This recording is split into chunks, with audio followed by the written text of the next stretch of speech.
Pues amigos, muy buenos días.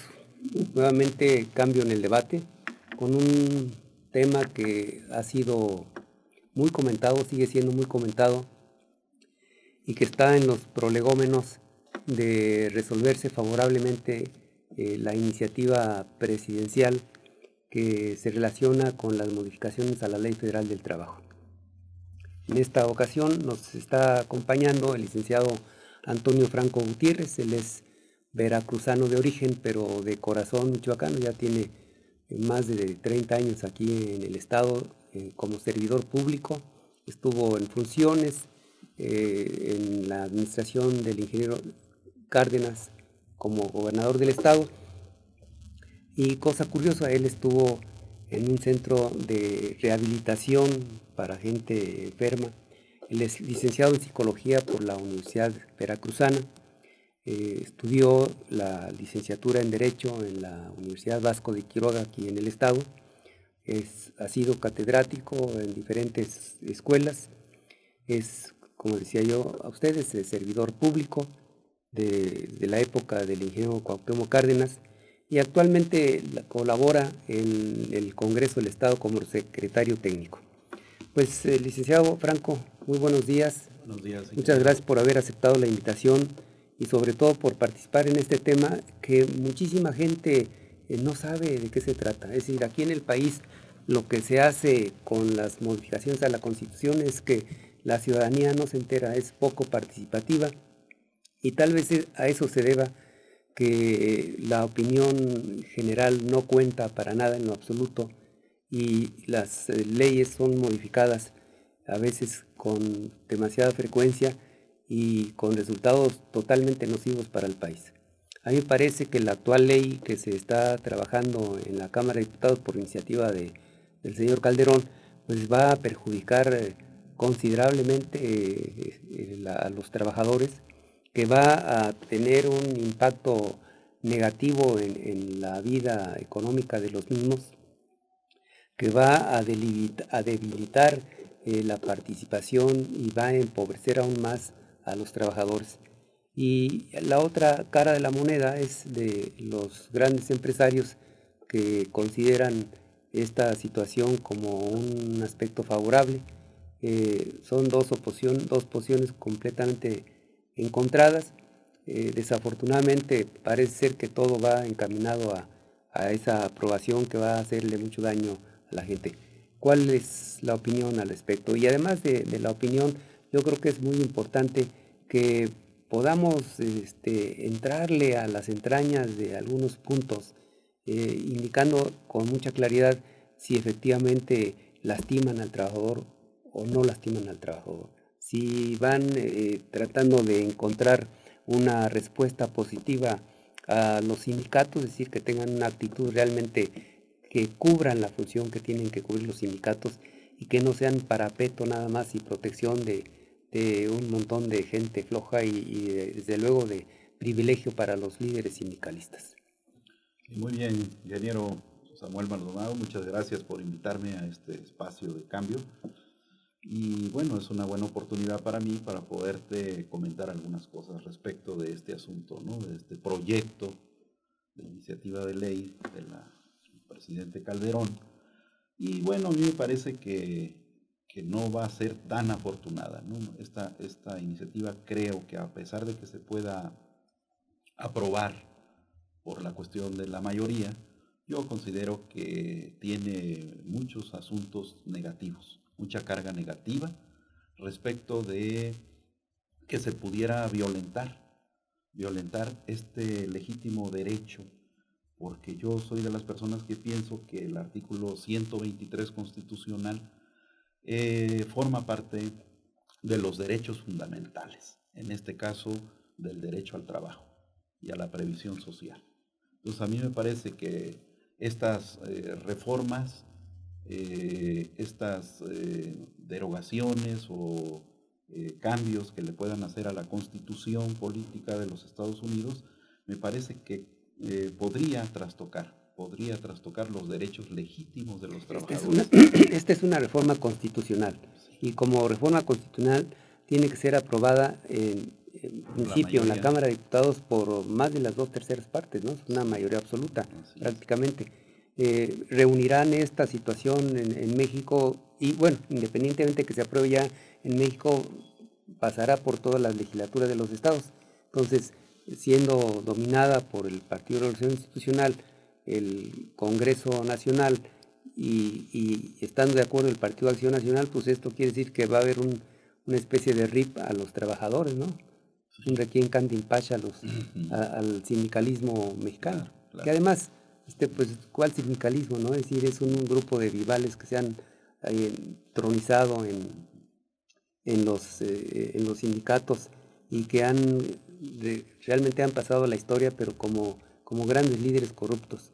Uno de ellos, yo recuerdo muy bien al Francisco Pérez Ríos, que comenzó como un líder obrero en Ixtapantongo, en Valle de Bravo, y de ahí llegó a ser un archimillonario que dejó una fortuna enorme y además legó la Secretaría General del Sindicato de Electricistas a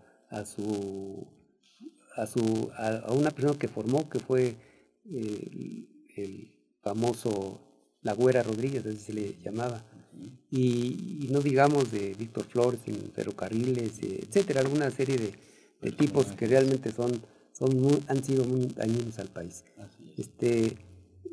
Si eso ya está de antemano probado, ¿qué pueden hacer los trabajadores? Bueno, yo creo que va a generar que los trabajadores realmente se organicen, ¿no? Y que realmente busquen liderazgos más eficientes en esta línea que tú comentas, ingeniero. Pero yo creo que también el escenario, el momento, el estatus del presidente ahorita le es poco favorable.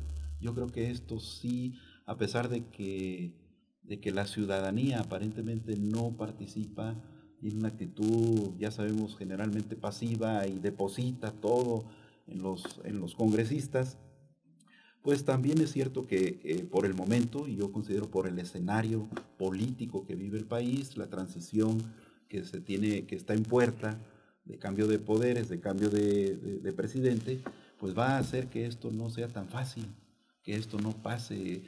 Precisamente te comentaría que ahí ahora en el Congreso local, en el orden del día de la sesión que se pretende para hoy más tarde, hay por parte de un grupo de diputados, no los menciono porque no es el concepto aquí, pero es un grupo de diputados ya muy interesados, muy preocupados y que van a presentar hoy precisamente un punto de acuerdo en el cual va a exhortar precisamente a la Cámara de Diputados del Congreso de la Unión, pues para que se respeten estrictamente los derechos consagrados para la clase trabajadora en el llamado pues artículo 123. Y por otra parte hay una diputada que va a presentar un posicionamiento con relación a esta misma iniciativa, donde da una serie de argumentos que muy complicados o muy difíciles para ser analizables en cuanto a esta reforma. Es decir, en cuanto que parecería, de acuerdo a esta visión, parecería que viene en detrimento de los intereses laborales de la clase trabajadora de México. En ese sentido, pues digo, sí saldría lastimada la clase. Y yo creo que quedaría todavía pendiente lo que marca la propia Constitución, lo que marca el concepto de democracia, lo que marca que debe de haber, en términos, por ejemplo, Samuel, de los salarios, que los salarios no alcanzan, que los salarios son totalmente insuficientes, como lo convoca la propia Constitución en su artículo 26, en el pacto o en el desarrollo social, y que habla de que los salarios tendrán que satisfacer plenamente las necesidades del trabajador, ¿no? De su familia, y cosa que sabemos que no se hace. Por lo contrario, sabemos que existen 32 más o menos millones de trabajadores en México, de los cuales el 50% trabajan sin contratos, sin respaldo, sin prestaciones. Y ahora con estas modificaciones pues van a quedar peor, ¿no? Así es. Hay un tema que inclusive la palabra es extranjera, es la outsourcing, que es una contratación colectiva pero no lo hacen las empresas. Es decir, hay ya organismos empresariales que han conformado este tipo de uniones, y entonces contratan a los trabajadores. Es decir, los contratan para después subcontratarlos a las otras empresas, para que el auditorio que nos está escuchando y que nos está viendo sepa de qué se trata. Es esta trampa que ellos están realizando, que no es de ahora, sino que ilegalmente se ha venido haciendo ya de hace algunos años para acá. Una compañía que requiera cierto número de electricistas, por decirlo, pero que los quiera utilizar para un trabajo exclusivamente de 7 meses, pues va con la compañía, la outsourcing, la compañía que contrata a los trabajadores, y le pide a esta compañía, la outsourcing, le pide que le mande los trabajadores. Entonces, el compromiso que tiene el industrial con la outsourcing es directo, pero no tiene un compromiso, una obligación con los trabajadores. Entonces, están brincándose la Ley Federal del Trabajo, evadiendo la ley, acciones ilegales que debieran ser castigados, y el trabajador se encuentra desprotegido porque está contratado con una compañía con la que no está trabajando, sino que ese trabajador pues está siendo enviado a servir a otra compañía, y el único responsable es el outsourcing. Estos pueden desaparecer de un momento a otro y el trabajador queda desamparado. Es decir, esa es una de las graves consecuencias que puede traer esta situación.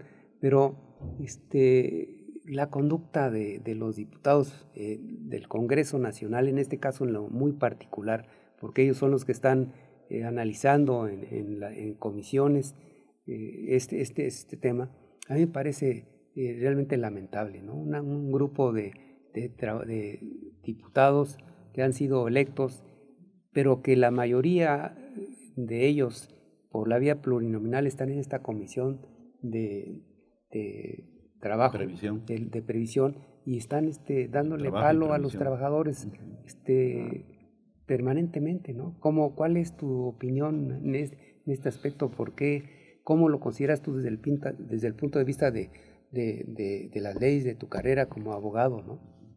Bueno, obviamente que la función del diputado pues es legislar. Y cuando dices legislar, obviamente que tienes que saber que estás legislando para tus representados, estás legislando para el pueblo, y hay una serie de técnicas, de tecnicismos, la técnica legislativa que se tiene que tomar en cuenta, cosa de la cual carecemos mucho, o se carece mucho, y se sobreponen los intereses políticos. Yo lo que pienso es que por encima de la ley o a través de la ley se ponen los intereses políticos de los grupos, de los intereses empresariales, incluso representados por algunos diputados, ¿verdad? Y eso hace más complejo el asunto, eso lo hace que tome un giro y que no se cubran los requisitos fundamentales de lo que debe de ser una ley, que la ley debe de ser para proteger en este caso a los trabajadores. Desde luego hace muchos años que se instituyó, en 1917, la fecha del Congreso de Querétaro, que se instituyó la Constitución Política de la República Mexicana.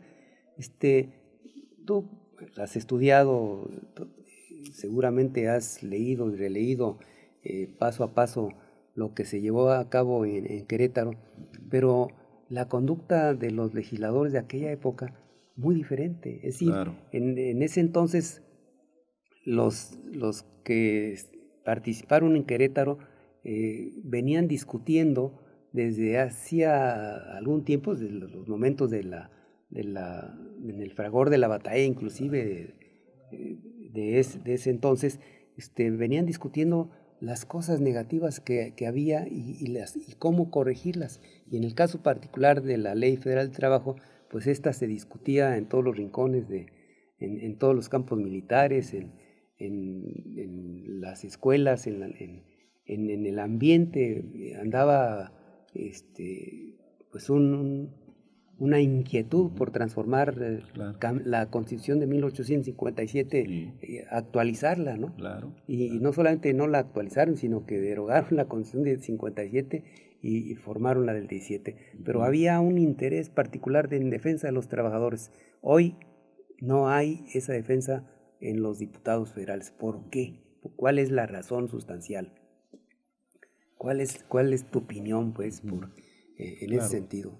Bueno, me parece que, como decía hace rato, está en cuanto que los escenarios cambian, ¿no? En aquel tiempo yo creo que los valores fundamentales del nacionalismo tenían ese impacto que tú señalas. Y hoy en día creo que nos falta partir de esos principios, válgase, de esos principios fundamentales del constituyente, del nacionalismo, ¿verdad? Del patriotismo, de la representación legítima, en este caso de los trabajadores o de los ciudadanos, como por parte del personaje llamado diputado, legislador. Creo que ese es el gran reto. Yo creo que no hay figura más deteriorada políticamente en este momento que la imagen del diputado. Y lo digo en lo general, desde luego que hay diputados muy preocupados, muy profesionales, perfectamente aplicados en su trabajo, pero los hay quienes por otros intereses oscuros o ajenos han logrado cambiar este escenario para beneficio de unos cuantos en este país. Vamos a un corte, regresamos en unos segundos. Bien, pues indiscutiblemente que aparte de lo que hemos comentado, hay otras razones sustanciales del gobierno neoliberal que tenemos actualmente para modificar la constitución política. Y yo quisiera referirme y que me dieras tus opiniones con relación al origen de estas modificaciones. Las instituciones de seguridad, en el caso particular del ISSSTE, del Instituto Mexicano del Seguro Social, y desde luego el propio gobierno de la República ha tenido en los últimos años una atención que ha permitido que se prolongue la vida en forma general.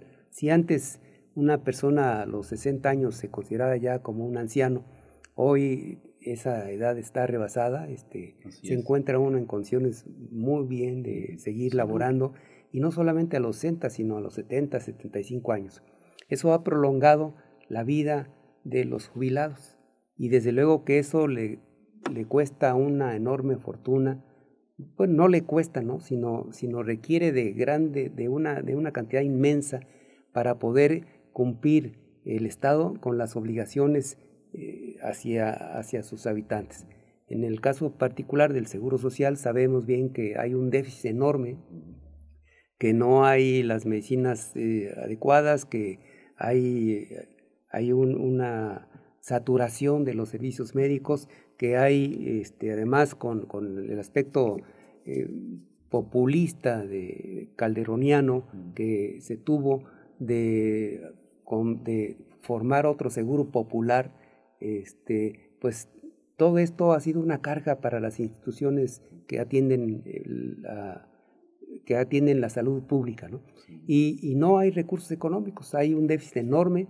No hay manera en el próximo tiempo, y eso es de alertar, no hay manera de que las jubilaciones se vayan a estar pagando a los trabajadores. Entonces, para mí esa es la razón fundamental de esta nueva ley federal del trabajo, eliminar esa situación que ha costado una enorme fortuna al país, pero que además son recursos del país. Es decir, no habría no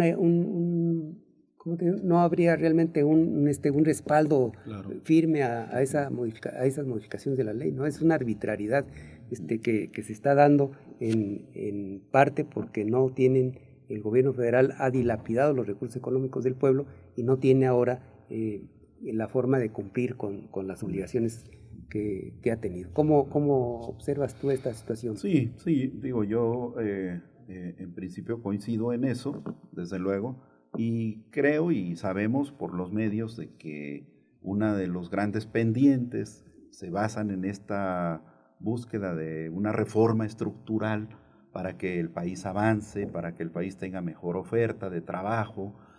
Y bajo esos elementos se presume que viene esta reforma. Se presume que si con esta reforma se darían los pasos siguientes para que se destraben las situaciones entre obrero-patronales, entre el Estado y la empresa, pues para que pueda haber mayor empleo, mayor productividad, mayor beneficio a la sociedad. Esos son los supuestos que yo creo que fundamentan en síntesis esta reforma.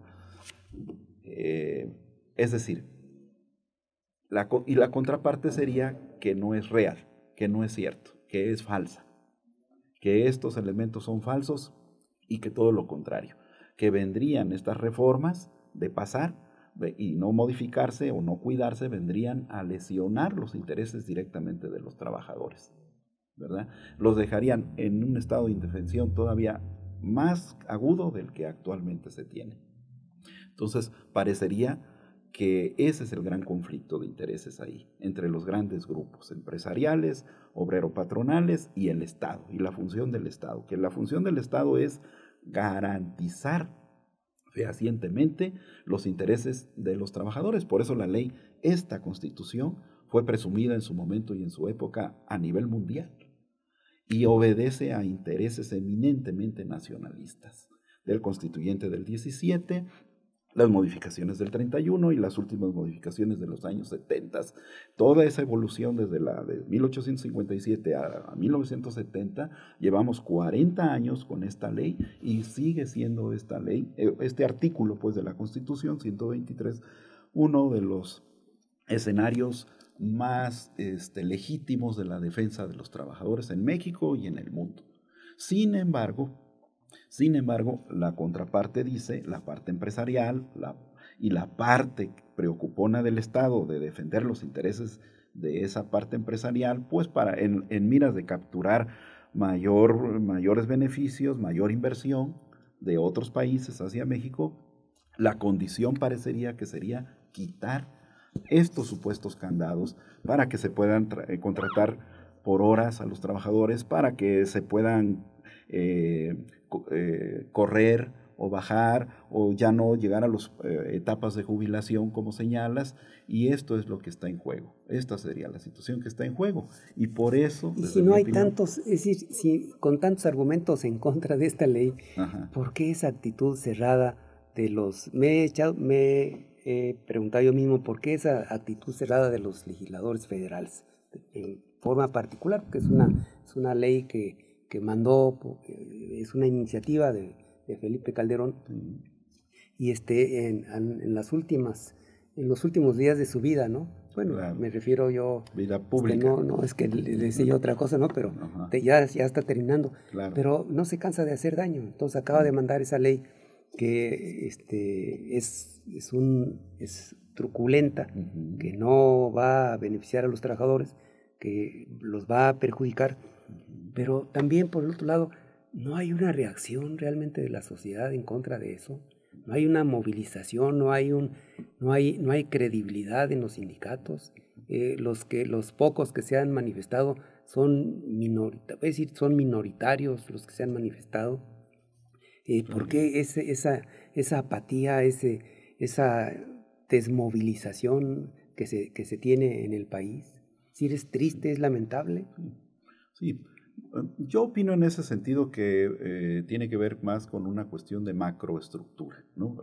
El Estado tiene una macroestructura que hace que de alguna manera los sindicatos y los grupos de organizaciones civiles, ciudadanas, políticas, de alguna manera estén controladas y de alguna manera están a modo de estos intereses. Argumentos para decir, una de las cosas dices que no hay trabajo, no hay fuentes de trabajo, pero con la disminución con la partición de las fuentes de trabajo no quiere decir que vaya a haber más trabajo, es decir, claro, el trabajo que hay es el que está. Así es. ¿Sí? Así es decir, si a un trabajador lo contratan en lugar de 8 horas por 4 horas, pues lo único que están haciendo es partiéndole el salario a ese trabajador. Claro. Y le están dando otra limón a otro trabajador, claro, pero a los dos no les va a alcanzar. Si al uno Sí. Si no dividiendo el salario mínimo que tienen no alcanza, pues partiendo en dos el salario mínimo, Menos. pues sí van a subir las cifras del número de trabajadores, pero el beneficio, bueno, van a subir la cifra de los trabajadores, pero los trabajadores se van a tener que amarrar el cinturón dos agujeros menos, ¿no? Claro, tres. ¿no? Claro. Sí. Entonces es ridícula, a mí me parece Claro, risible esa actitud. Claro. Sí, mira, ingeniero, a mí, aprovechando este punto, a mí me parece que es una cuestión, realmente hablan de una estructura de reforma, cuando yo creo que en la ley del trabajo no está el punto de quiebre en México. Ahí para mí no es el punto de quiebre. Para mí el punto de quiebre son los otros, y que esto estaría distrayendo los otros puntos de quiebre fundamentales de reformas estructurales para el país, que tienen que ver con otras cuestiones como es la seguridad.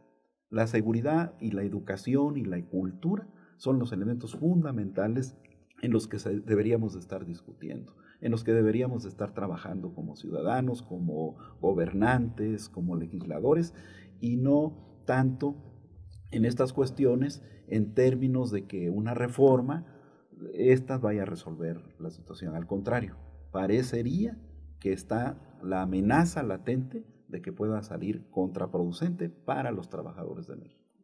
Sí, ¿qué motiva o qué motivó a Felipe Calderón a impulsar esta ley? Es decir, ¿cuál es el interés particular de un tipo que le ha hecho tanto daño al país, que ha quintuplicado el número de muertes por el narcotráfico, que les ha... Por una guerra, ¿no? que ha provocado una guerra y que ha desolado al campo mexicano con esto, y ahora su intención pretende desolar las fábricas, agotar definitivamente a los trabajadores, acabar con ellos. O ponerlos en una condición de explotación. De explotación terrible, explotación, ¿no? terrible, en lugar de buscar cómo sumar mejores beneficios para esta clase trabajadora, y no se ve así, no se ve. Bueno, pues la verdad que estamos viendo días muy difíciles en el país, no solamente por la amenaza que parece ya ser un hecho de la reforma constitucional, y sobre todo porque es una consigna presidencial y es un acuerdo que se tuvo, ya lo conocemos de todos, es un acuerdo que se tuvo con el candidato, con el presidente electo, y que definitivamente va a causar una serie de problemas negativos al país, una serie de movilizaciones y seguramente una represión completa que va a agravar las condiciones propias del país. El Estado mexicano está pasando por una situación muy difícil, muy crítica, en donde con este tipo de acciones, pues lo que podemos esperar es que se agrave. Yo, como ya nos están indicando que ya falta poco tiempo, yo quisiera aprovechar estos 5 minutos que nos quedan, licenciado, para hacer algunas comparaciones con los diputados legisladores del Constituyente y con los diputados actuales del Congreso de la Unión. En principio, una mayoría de diputados del Congreso Constituyente apenas sí sabía leer y escribir. Y eso es real, es decir, hoy están más preparados, pero tienen menos voluntad y menos sentido patriótico. Claro. Aquellos casi letrados, guiados por un grupo importantísimo, destacado, muy destacado de legisladores, como lo fue Heriberto Jara, el general Francisco J. Mújica, como lo fue, no tanto, pero sí otros personajes, entre ellos varios michoacanos, Juan de Dios Bojorquez, en fin, que se opusieron terminantemente, a pesar de que eran, en el caso particular de Francisco J. Mújica, del general, se me fue el nombre ahorita, el veracruzano, Jara, del general Jara, que eran fieles compañeros leales, subordinados del señor Carranza, no siguieron las instrucciones de él. El Venustiano Carranza mandó una iniciativa de ley, es decir, mandó la iniciativa para la transformación y radicalmente le fue cambiada. Había un grupo, una persona importante que era el dueño del diario El Universal, Pallavicini, que él era era el conducto por el que el señor Carranza impartía las instrucciones a los diputados, y cuando no obedecen, Pallavicini trata de traidores al jefe Carranza, a los diputados constituyentes que he mencionado. Le dijeron, no, dice, al contrario, somos leales, seguimos siendo leales al jefe Carranza, pero primero está la República, primero está el país. Lo que representa. Lo que representa, ¿no? Y entonces no recibieron ninguna consigna, no aceptaron las consignas de Venustiano Carranza. Era un grupo pues rebelde, pero tenía el interés de la patria, de sacarla adelante, y hoy observamos todo lo contrario en la Cámara de Diputados. Es lamentable que esto suceda en México, es lamentable que todavía se esté privilegiando a la clase empresarial y que estén actuando en contra de los intereses nacionales. Tu opinión ya última. Pues ojalá que, sí, ingeniero, muchas gracias por esta invitación, y ojalá que haya muchos puntos de acuerdo en todo el país, muchos exhortos de todas las cámaras, porque probablemente y posiblemente, y pienso que así puede ser, de que al interior del Estado todavía sigamos partiendo de estos ideales nacionalistas que acabas de mencionar a través de todos estos personajes de la historia de México, y que entonces en todo el país ojalá haya los suficientes exhortos, la suficiente liderazgo, fuerza, presión, los suficientes posesionamientos de los diputados, de los liderazgos, de los gobernantes, de los gobernadores, para que esta ley o estas reformas, estos cambios que se le quieren hacer a la Constitución, al artículo 123, pues sean para la mejora, que finalmente se revierta y que se consolide y que se fundamente y que se garantice que sean para el beneficio de los trabajadores de México y no en detrimento de ellos. Pues muchísimas gracias. Damos por terminado el programa. Al auditorio le agradecemos sus atenciones y aquí estaremos siempre en Cambio en el Debate.